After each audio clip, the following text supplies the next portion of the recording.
गुरुजी प्रणाम। आपको ये ऑडियो फिर भेज रही हूँ क्योंकि आपकी जो वाणी है उसकी महिमा मैं आपको बताना चाहती हूँ।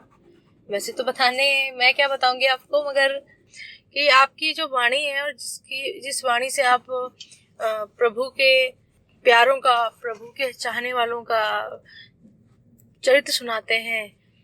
आपकी वाणी में साक्षात किस तरह ठाकुर जी विराजमान है और सभी देवी देवताओं की कृपा आपके ऊपर है। गुरुजी, मैं यही सिर्फ आपसे कहना चाहती हूँ कि ये आपको भी मालूम होगा, मगर मुझे भी आज ये महसूस हुआ है कि आपकी वाणी में कितने देवी देवताओं का वास है।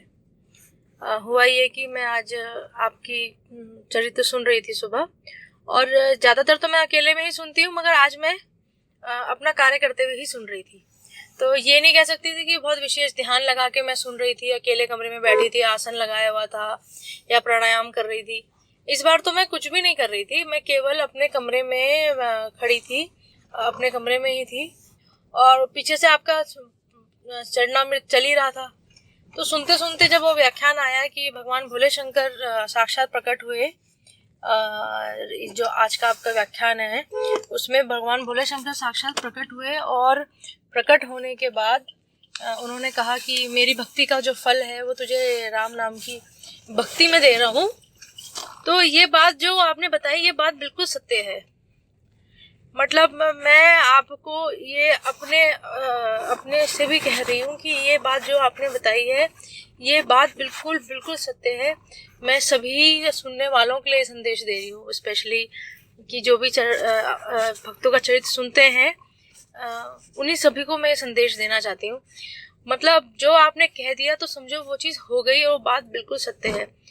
क्योंकि मेरे साथ ये वाकया हो चुका है कि मैं भगवान भोले शंकर, हमारे यहाँ मंदिर है, उसकी पूजा पाठ में करती थी, और भगवान भोले शंकर को प्रसन्न करने के लिए मैंने राम रक्षा स्तोत्र का एक बार पाठ किया उन्हीं के ही मंदिर में बैठकर।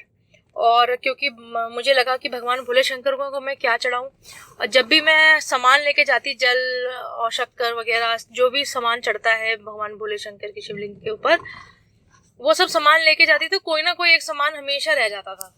तो इससे मुझे ऐसा लगा कि मैं तो हमेशा सोचती हूँ कि किसी तरह से पूरा सामान लेके जाया जाए, मगर कभी भी मैं वो जो सामान है उसकी पूर्ति पूरी नहीं कर पाती। कोई ना कोई एक सामान हमेशा रह ही जाता है, तो मुझे बड़ी संतुष्टि सी नहीं मिलती थी।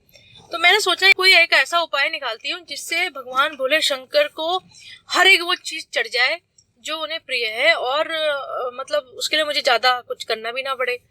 तो मैंने कहीं पढ़ा कि सुनने में आया कि भगवान भोले शंकर भगवान श्री राम के बहुत ही प्रिय हैं, और भगवान भोले शंकर को भी श्री राम बहुत प्रिय हैं। तो मैंने कहा क्यों ना, जब भगवान भोले शंकर को श्री राम प्रिय हैं तो मैं उनका नाम ही उनको सुनाऊं। तो मैंने यही सोचकर राम रक्षा स्तोत्र का पाठ शुरू किया और उनको राम रक्षा स्तोत्र सुनाया। आप मानेंगे नहीं, या मैं पता नहीं, ये चरित्र सुनने वाले कई लोग ऐसे होंगे, मानेंगे नहीं मानेंगे, मगर मैं आपसे सच कह रही हूँ, अपने दिल की बात बोल रही हूँ कि भगवान भोले शंकर ने ही मुझे भगवान श्री राम के प्रति स्नेह भाव, प्रेम भाव और सभी चीज़ों का जो भाव है मेरे अंदर प्रकट होता है कभी कभी, वो सारा भाव भगवान भोले शंकर का ही दिया हुआ है।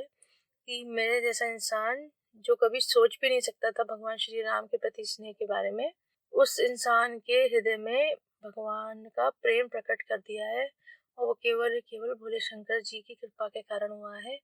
और ये बिल्कुल सच्ची बात है कि भगवान भोले शंकर से मैंने कुछ भी नहीं मांगा था, और भोले शंकर ने मुझे सब कुछ दिया है बिन मांगे। और जो सबसे प्रिय चीज मुझे दी है वो भगवान श्री राम की भक्ति दी है, और मैं इसकी साक्षी हूँ। ये मैंने ये चीज महसूस की है और मेरे साथ ये घटित हुई है कि भगवान भोले शंकर ने ही मुझे भगवान श्री राम की भक्ति दी है। और मेरे गुरु से मेरे पूज्य राजेश्वरानंद सरस्वती जी महाराज ने मुझे मेरे गुरु देवदास जी से मिलाया है। ये बात भी उतनी ही सत्य है। तो मैं आपके चरणों में शत नमन है। धन्यवाद।